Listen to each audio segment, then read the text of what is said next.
السلام علیکم۔ کراچی میں افسوسناک حادثہ، ڈمپر نے شہری کو کچل لیا۔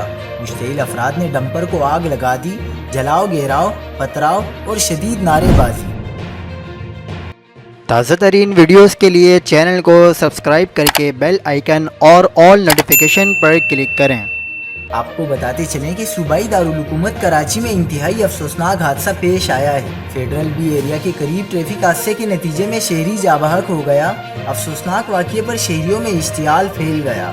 Federal be area industrial area کے قریب ٹریفک حادثے کے نتیجے میں شہری جاں بحق ہو گیا۔ ریسکیو ذرائع کے مطابق فیڈرل بی ایریا کے قریب ڈمپر کی ٹکر سے ایک شخص جاں بحق ہو گیا، جس کی شناخت زرار کے نام سے ہوئی ہے، جبکہ نوجوان کو کچلنے والا ڈمپر کچھ دور جا کر الٹ گیا۔ ریسکیو ذرائع نے مزید بتایا کہ حادثے کے بعد اہل علاقہ میں اشتعال پھیل گیا۔ مشتعل افراد نے ڈمپر کو آگ لگا دی، جبکہ ڈرائیور فرار ہونے میں کامیاب ہو گیا۔ مزید خبروں کے لیے دیکھتے رہیے حق پاکستان نیوز۔